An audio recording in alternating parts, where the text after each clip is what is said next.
Gratitude to Diana Muller, our neighbor, for graciously sharing her shady backyard this morning. Appreciation to Judy Hyman for her skilled tech support and her wife, Martha Moon, for the delicious gluten-free pastries. Sorry we can't share those with you who are on Zoom. And heartfelt thanks to those who reached out to invite their friends and colleagues to join us today. The origin story for 31st Street Swing Left is that a group gathered at a home on 31st Street in Washington, D.C. in early 2017 in reaction to the election of Donald Trump. They were committed to do something, and they created this impressive all-volunteer organization which has a growing national reputation. 31st Street is very dear to my heart. In part, it is because it's a family business, but mostly it is because 31st Street has a proven track record of picking critical states where our funds can make a real difference. We all want to be effective in our political contributions. We have two important goals today. The first is to raise $50,000 for Chris Deluzio. And as you've seen, we're almost halfway there. That goal is ambitious, but we all know how important midterm elections are, and each congressional seat matters. This is a key seat that we can win. The second goal is to connect each of you with 31st Street so that you can continue to participate fully in this essential work for the next 4 months until November. So please go to www.31ststreet.org and sign up for the newsletter. That's all you have to do, and invite your friends and family as well. Now I want to introduce my dear brother, Jim Shelton. He has been described, I think accurately, as a brilliant political strategist.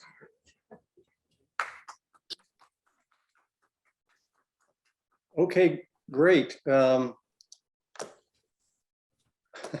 Sorry. Yeah, I'm Jim Shelton. I'm a retired epidemiologist, and this is kind of my full-time job. Some of you I already know because we've been working together, and welcome to all of you new people. The way I'm able to do this, though, I need to share my screen and share a PowerPoint, and then I can remember what it is that I want to say. So I'll go ahead and do that. Okay. People see that all right? Okay. I see the nods and hear me hopefully too. So I'm going to take the opportunity to talk to you a little bit more about us, and then we'll tell you how it fits in with Chris, and a little bit about our approach and why it's gotten us to the point of selecting him as actually the first candidate, believe it or not, that we supported this year. We're all about electing Democrats, no bones about it. We don't spend a lot of time debating issues actually, and we just stay focused on that process. This is actually our 6th cycle doing this, and over time we've gotten, I think, a lot of experience, especially with our focus states. And the main thing I do is I look hard for what I call strategic opportunities, because there's a lot of different ways that one can spend one's money to try to support saving our democracy. But we like to try to find, or we think we do find, some of the best opportunities. We're very highly focused. That helps us to be, I think, more effective and strategic. Looking at evidence of all kinds, quantitative, qualitative, and so forth. Practicing due diligence. So we spend a lot of time, it's what I spend a lot of my day doing. And then we're, like to call it, being nimble, which is that we keep track of things and we actually plan that over the course of a cycle, and as events change, we will change.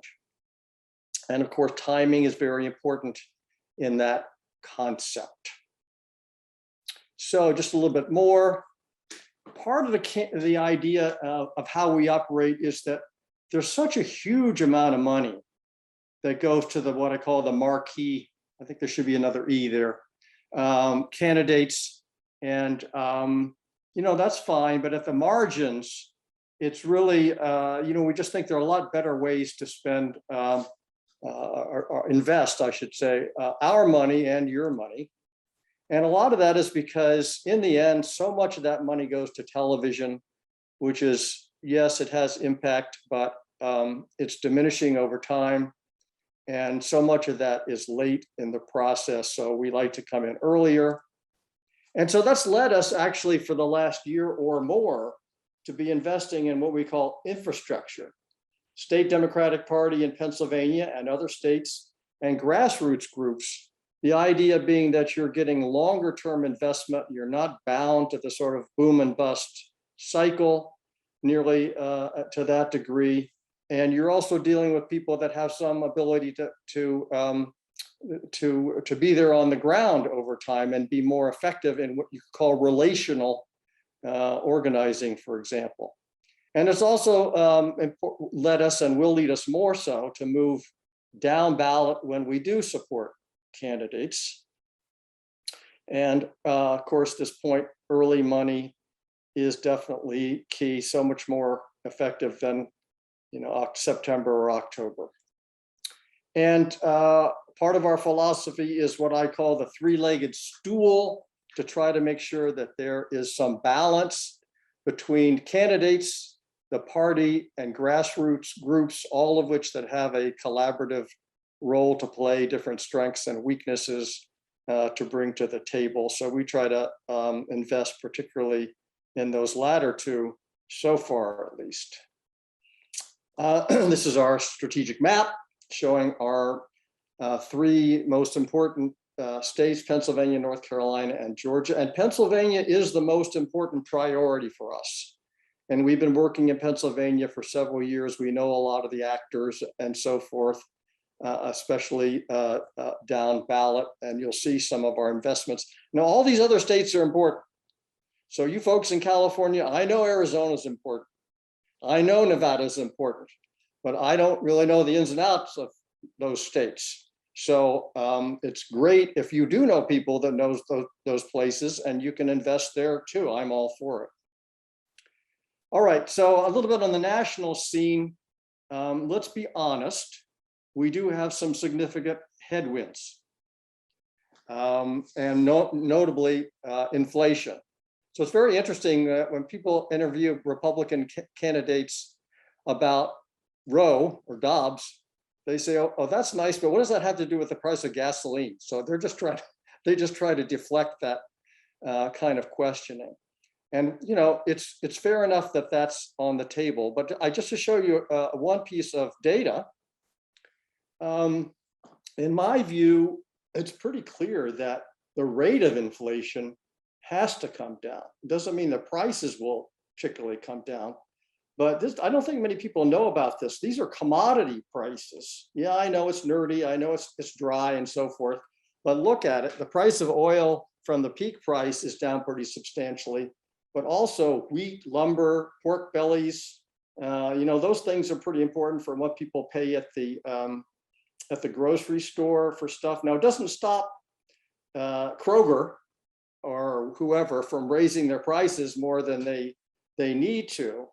But, and it doesn't mean necessarily the prices will come down, although I will say that in my neighborhood, the price of gasoline was down by 2 cents yesterday.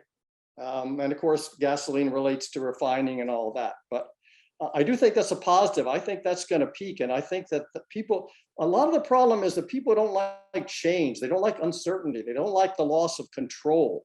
And when things stabilize, I'm optimistic that some of that will be assured. But also we have very salient issues. I'm totally convinced that a lot of the people that we want to try to convince are not high engaged voters. They don't follow a bunch of issues the way we do. A lot of times just one issue that might be important to them will be the deciding factor. And you see, I've got these 4 issues in red here. These are all, in my opinion, quite high potent issues. And, you know, if you can get 5% of people to vote on each one of those things, that's kind of been what the Republicans have done, by the way, is they get people voting just on one issue on their list. So we have a great set of issues that I think are very highly salient. And Chris was saying that he felt there's a lot of intensity yesterday. So now turning to Pennsylvania.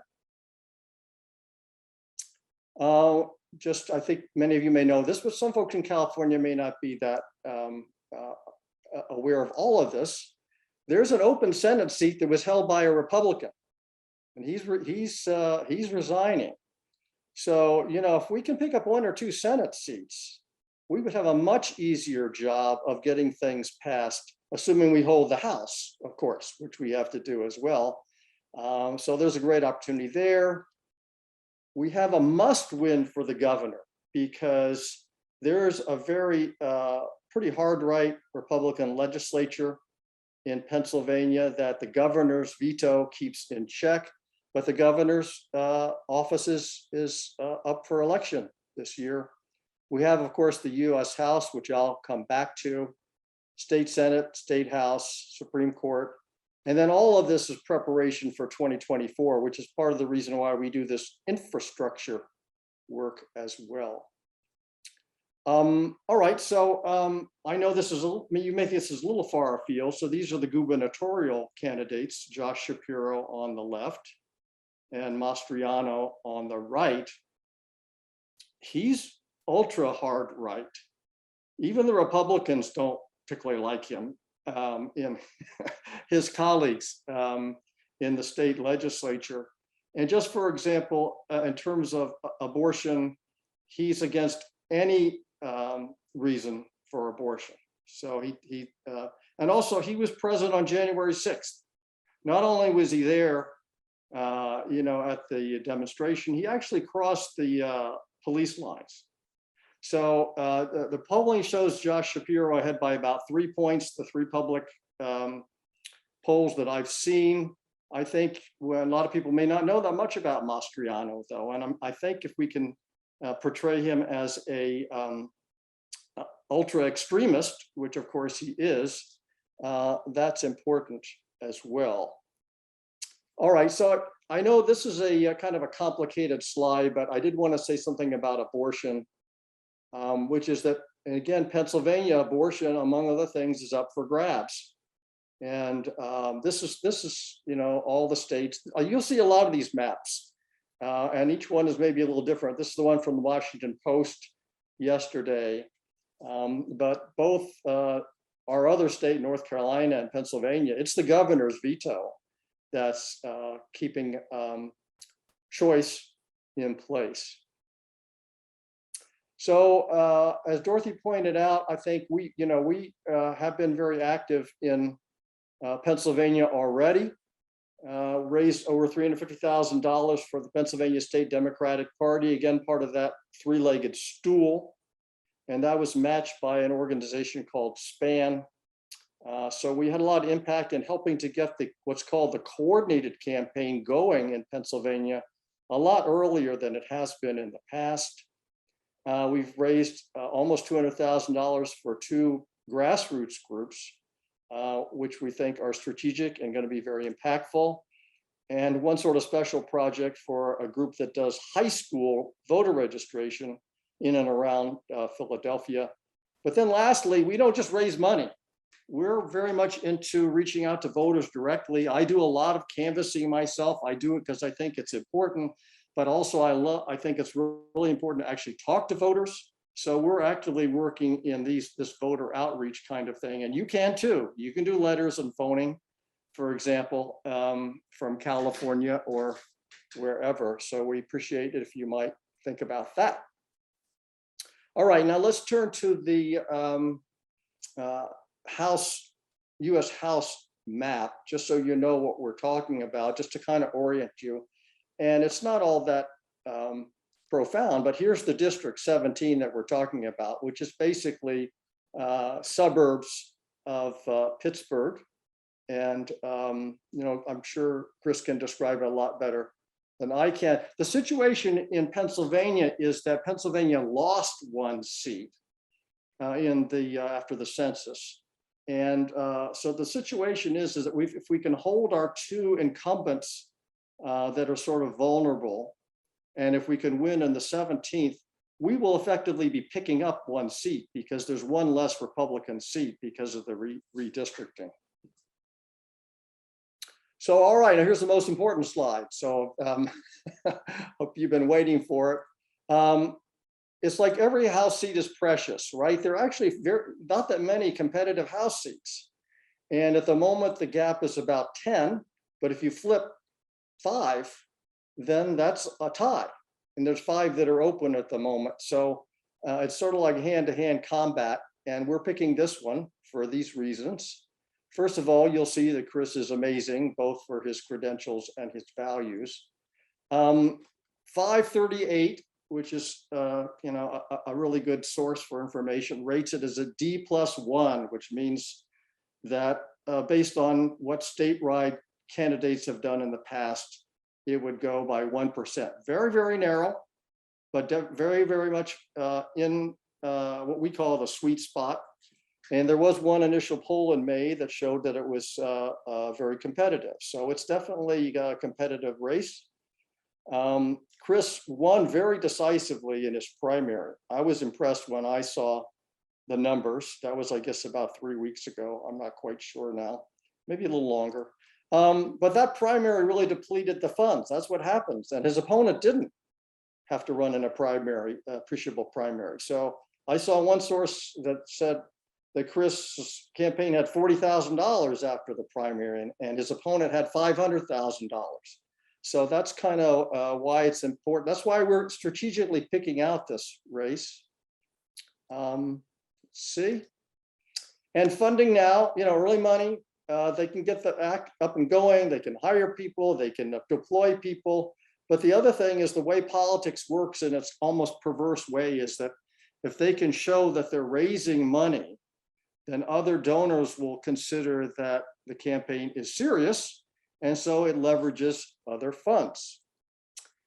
He's got good messaging. I particularly like what I call economic populism. If you go to his website, you'll see he really goes after kind of unscrupulous corporations and, of course, choice.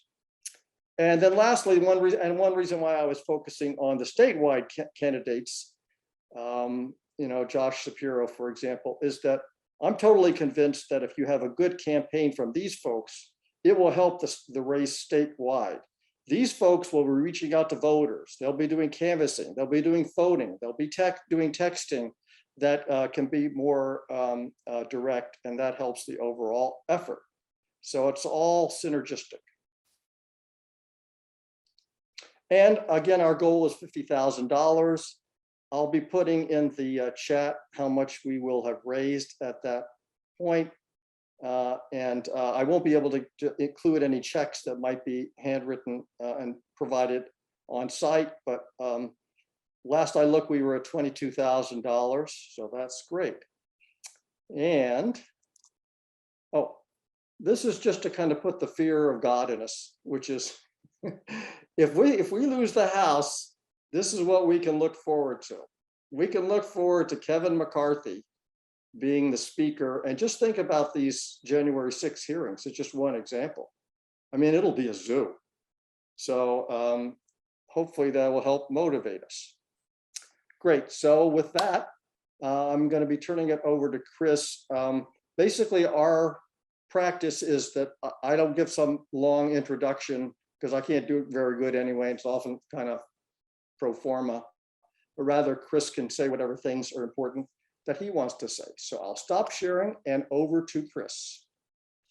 Jim, thank you. And thanks to all of you, this group, and what you're doing. I have to tell you, sitting where I sit in a very competitive district in a place that is in Western Pennsylvania, oftentimes we're overlooked in competitiveness and races that matter when I think we shouldn't be. Our majority hinges on it. And so the way in which you all are approaching your support, I think is spot on. I think it's effective. It, of course, benefits me as a candidate, but I think is the most impactful way to really help this party and help Democrats. So thank you for what you're doing. I want to tell you just a little bit about me, my campaign, give you the lay of the land here. And I know we'll take questions. So, we'll have certainly plenty of time to do that, pick my brain and let me know what's on your minds. I'm Chris Deluzio. I'm our Democratic nominee for Congress here in PA 17. I grew up here around Western Pennsylvania in the district. I went off to the Naval Academy after my senior year of high school. The 9/11 attacks happened that fall for me. And so like a lot of veterans of my age, my vintage, that's what drove me and so many of my friends and classmates to go serve. And so I, commissioned as an officer in the Navy after my time in Annapolis, deployed a couple times at sea on a ship, and then I did a tour on the ground in Iraq with Army Civil Affairs. And in leaving the military, became a lawyer. I was stationed in DC, went to law school, started at night at Georgetown, where I met my wife. So that was the highlight.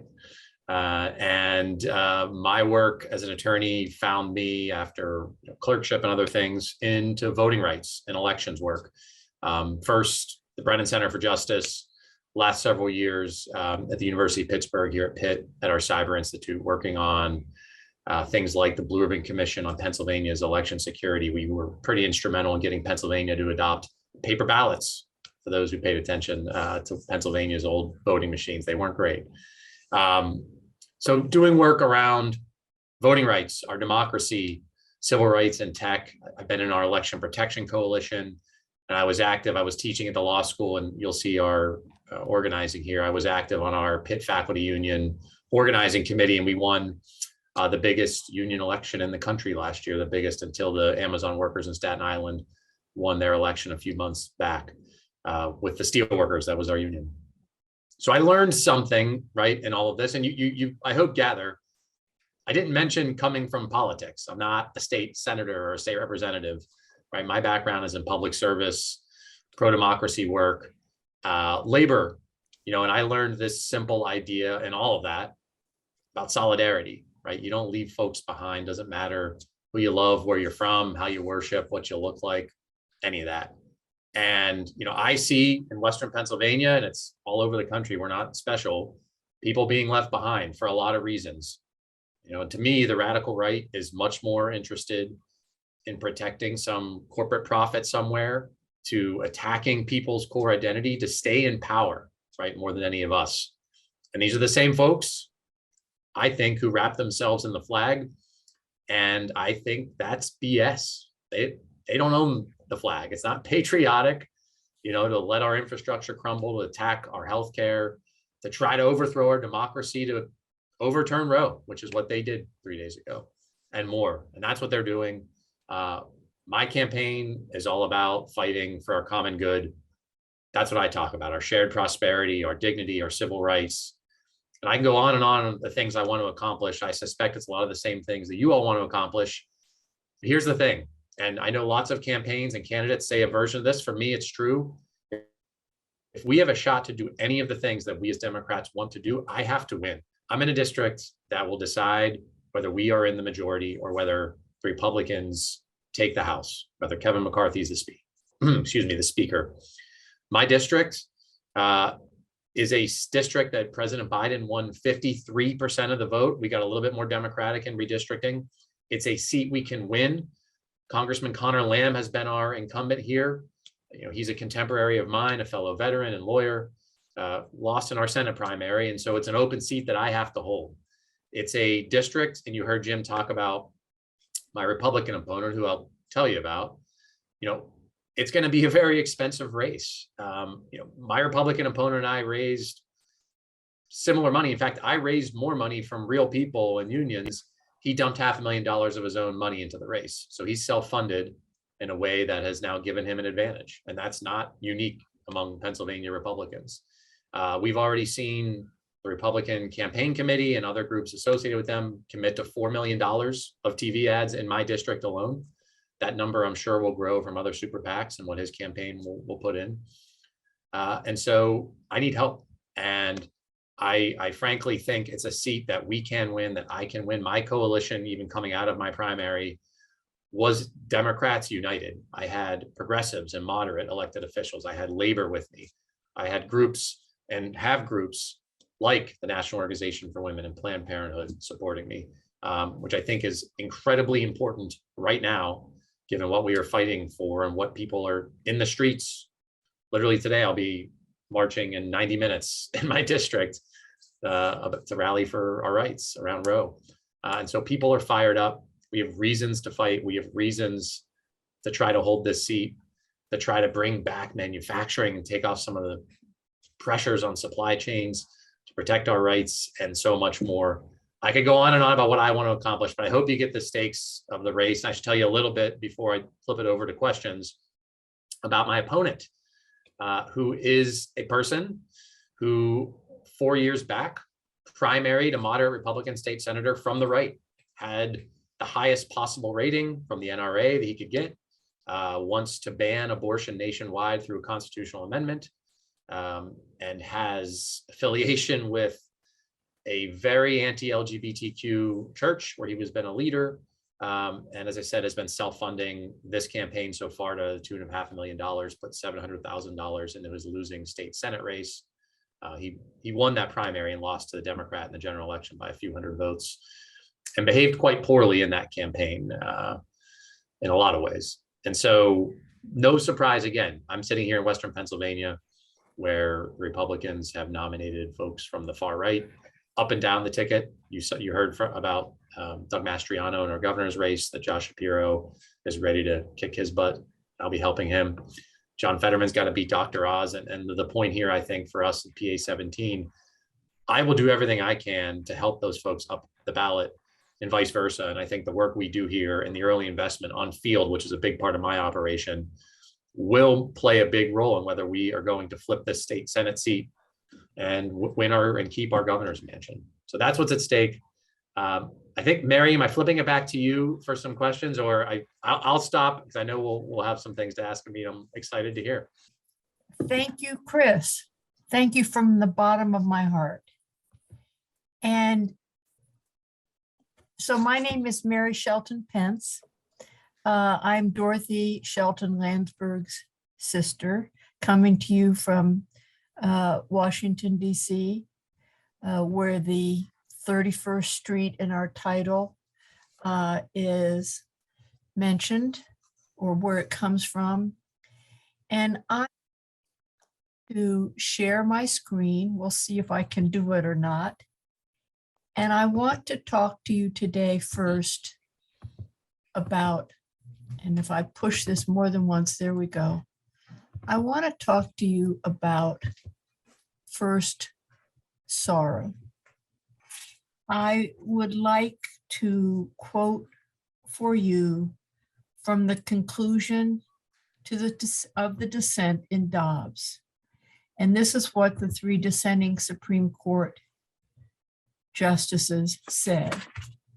With sorrow for this court, but more for the many millions of American women who have today lost a fundamental right, a fundamental constitutional protection, we dissent. But I personally decline to stay focused in anger and despair. And I choose to focus on hope. And the basis for my hope really comes from two very recent events in our national life. The first is Dobbs. I believe that Dobbs, the Supreme Court decision in Dobbs, is going to motivate a large number of citizens to contribute money, as you're doing today, to canvass, as Jim mentioned, and to turn out the vote for Democratic candidates. And I believe that women, LGBTQ plus voters, and young people in particular will be galvanized. In addition, the January 6 hearings are changing the conversation around the former president, giving some Republicans an off-ramp. And I believe that this changed conversation will help separate him from the elites, from donors, and from those who will support him simply because they don't like the alternative. There will be more hearings between now and the November election. And according to Jamie Raskin, who is Jim's congressman, new information is coming to the January 6th committee every day. And so now I want to connect my hope to what I will believe will be your generosity. Each of you here at this event, whether in person or by Zoom, is by your presence demonstrating your own hope that there is still a long time until November. Hope that you can make a difference. And now that I've given you hope, I want to connect that hope with generosity. With that hope firmly fixed in your mind, I am asking the following question of each of you at this fundraiser. Will you take action to make a difference in these midterm elections at this inflection point in the history of our democracy? So now we turn to this inspiring candidate that you have just heard from. Chris Deluzio, his candidacy, his values, his inspiring way of expressing himself have caused my husband, Dan, and myself to contribute the maximum for a couple. That is $5,800 to his campaign for Congress. He is doing the hard work. All we have to do is contribute some of our money. Each of you will give at your own level, at the level we feel you feel you can. And so I am asking only that you give at a level that honors your belief in and commitment to saving our democracy. Thank you. And Judy, I think you are now going to curate the questions. Yes. Either that anybody on Zoom puts into the chat, or that someone, a real person there in Sacramento, would like to ask Chris. So Judy, you are on. Thank you very much. Hi, everybody. I'm Judy Hyman, and as Mary said, I'll be facilitating questions. If you are here with us in the garden, please raise your hand and shout out your question. And if necessary, I'll repeat it so that Chris can hear it in the microphone. And if you're on Zoom, please type your question into the chat, and we'll try to get to as many questions as we can. Let me just spotlight Chris. And then also Jim, in case any folks have questions for Jim.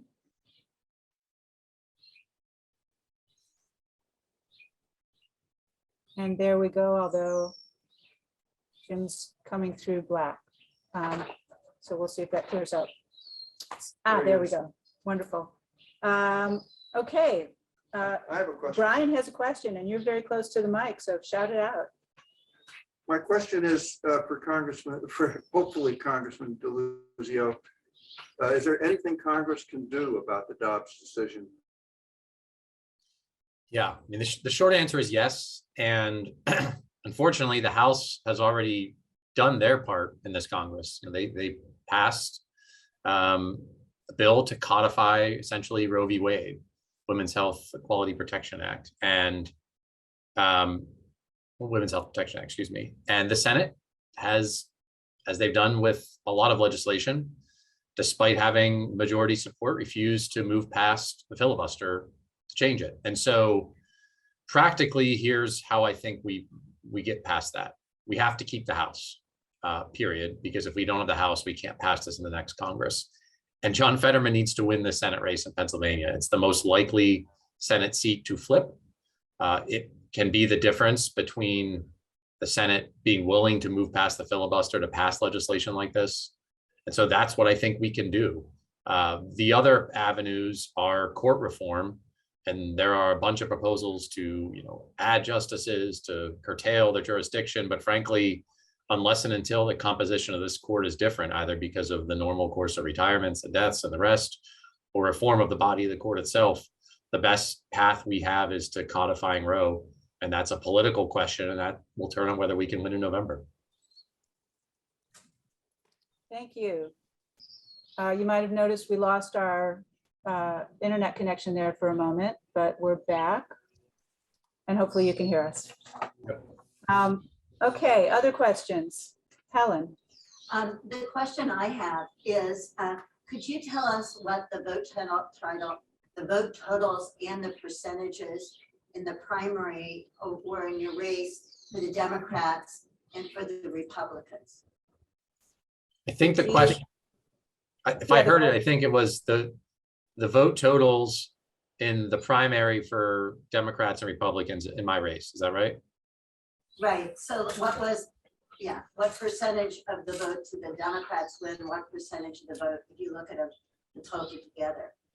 Okay. So we get 50% of which you're a Republican or Okay. Caitlin, if you will pull the specific numbers, I'm going to give the general sense, and Caitlin, you can back me up with the figures. In aggregate, Democrats got a lot more votes. Okay. In Beaver County, so my district, I should tell you, is 2 counties. I have the entirety of Beaver County, and then I have a good chunk of Allegheny County where Pittsburgh is, and we have suburbs and neighborhoods all around Pittsburgh in Allegheny County. Our district is, in terms of voters, 60-something% suburban, 30-something% urban, and single-digit rural voters. You look at the numbers, and Caitlin will give them the exact ones to us.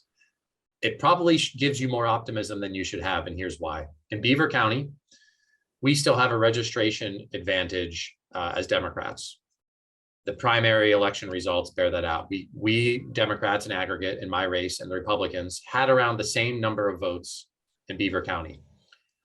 If I tie in Beaver County, I will have won by a landslide. And the reality is there are lots of Democrats in Beaver County who either no longer vote for Democrats in general election or don't vote. And so our registration advantage inflates the real competitive advantage in our district. And so the better metrics have been how the congressional candidates have performed in the past, how President Biden performed in the past. And that shows you a much tougher or much tighter race.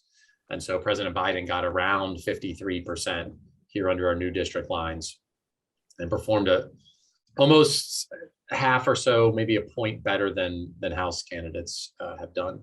And that was pretty consistent with him doing a little better up ballot than down ballot. And Caitlin, I think you posted, can you just give us the specific numbers? I don't have them at the ready. What I shared was the New York Times results. So you can see the balance of votes in both Beaver and Allegheny County. You can see the total number of votes cast for both the Republican and the Democratic primaries. Was there something specific you were asking? Okay, so I'll just do it. And on the Democratic side, we had 98,000 votes in our primary. The Republicans had around 70,000 votes. And so that looks like a much bigger advantage than we will really have come November because of these lagging registration advantage. We still have places, and part of my path to victory, my theory, is that I and we as Democrats have to do better in the places where we're losing voters, like in Beaver County.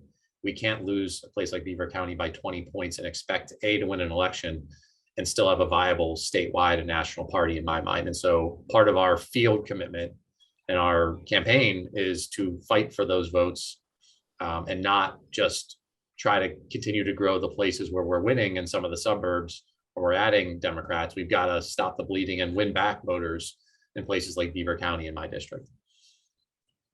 And you would be replacing Connor Lamb, right? Who ran, so basically you wouldn't be picking up a seat in Pennsylvania, you would just be keeping a seat in Pennsylvania. That's right. Connor Lamb, fellow Democrat, has been our representative. But given redistricting, so our delegation in Pennsylvania had been split 9-9 Democrat Republican of the 18 seats. We lost a seat. And so if I can hold and Susan Wild and Matt Cartwright, who are incumbents, can hold out in the East, we will go from a 9-9 delegation to a 9-8 delegation and effectively pick up a seat because of redistricting. And that matters not just for the majority. The state delegations are very relevant in counting the electoral college votes. It matters that we control the Pennsylvania delegation looking to 2024, because look, I think we're all deluding ourselves if we don't think there's going to be another version of an attempted coup in 4 years or in 2 years. And we've got to have Pennsylvania's delegation Democratic, I think, given what will be at stake and what the stresses to our democracy will be then again. Terrific. Jim has a question. Jim, why don't you go ahead and pose your question? Yeah, I was pleased to hear you say that you had such a priority on field. I was wondering if you could give some details about what you're planning over. Yeah. Look, part of our field operation is to be early, right? I heard some mention, I think, Jim, in your presentation around the coordinated campaign. And so for those who may not know exactly what that is, that's the coordination between the state party, the state nominee, statewide nominees. So in this election, our gubernatorial candidate, our US Senate candidate, for them to coordinate down ballot as permissible with candidates like me and state house and state Senate candidates. And we're doing that and have been having those conversations on field, on lit drops, on canvassing, text banking, phone banking, as soon as we could. We also, and this has been very important to me as a Democrat in Western Pennsylvania, I have lots of labor support. I worked hard to earn support from unions and workers, and we are really working hard with our labor friends for the kind of member-to-member field, right? It's one thing if some volunteer in my campaign knocks your door. It is very, very different, and I think more impactful if a fellow brother or sister from your union knocks your door. And so our labor friends in the district and here in Pennsylvania are a big part of our field operation. And we have higher union density than much of other places in the country here in the district and in Western Pennsylvania. So that will be a big difference. If you ask Connor Lamb and folks around his campaign, labor made the difference for him in his first win for sure, and subsequent ones. And it's a big part of our calculation on how we do effective field.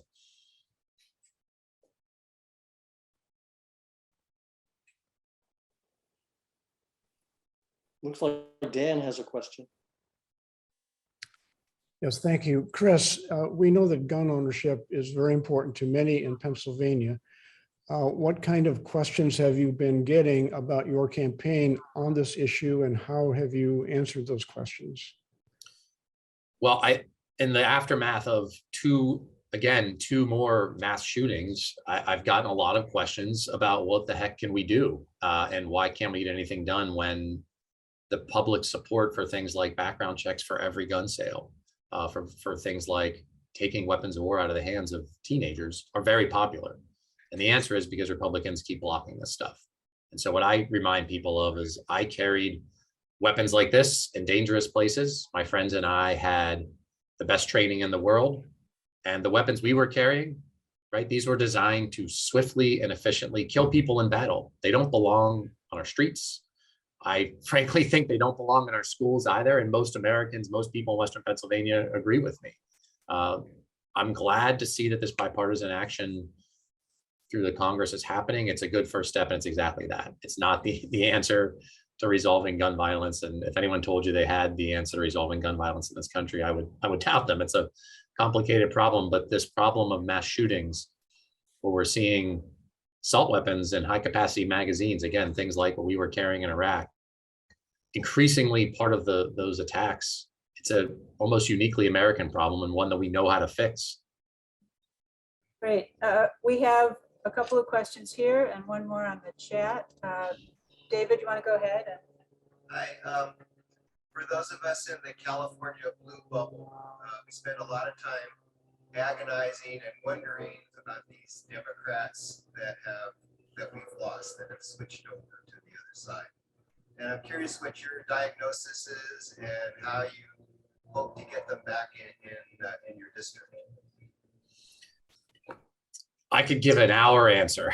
I have some thoughts, but here's what and look, it's hard to summarize where people are, but in my district, the places where we have been losing ground are places that have been gutted, deindustrialized. And I say this is not like it's something that just happened, right? This happened because of policy choices to offshore our manufacturing, to stretch our supply chains all over the globe, to move jobs to right to work states that don't protect unions and workers. And so we can trace where the factories and the mills went in my district pretty easily. And I tie them to some of those choices I disagree with. And that's not the answer for everyone and everything.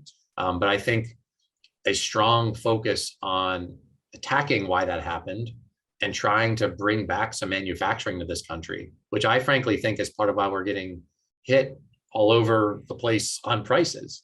Every time the Chinese government imposes a COVID zero lockdown, that ripple effect goes through our supply chains and hits us at the hardware store or the grocery store, you name it. Well, that's a problem. And I think smarter trade means us making more things here in this country and being a bit shrewder about when we are offshoring things. And that translates to jobs. And to me, I think they ought to be union jobs.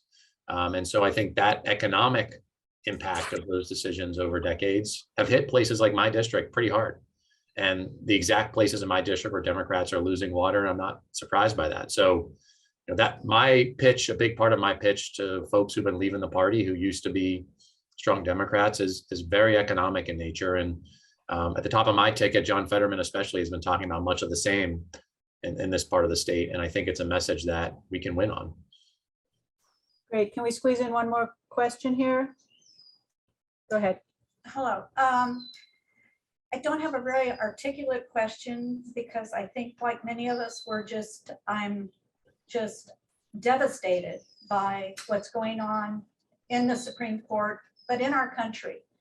And I'm so frustrated with the Democratic, with my leaders, that I don't hear the passion and the fear. You mentioned the coup very briefly. I think every message that should be going out politically right now is that our country is as close to civil war as we have been since our last civil war, that our whole world is on fire, and that we are on the brink of a third world war. And I'm not hearing the passion of that message. And I think that it's the wisdom of the Democratic leadership about how to address world issues that needs to be leading us. But I don't hear the passion.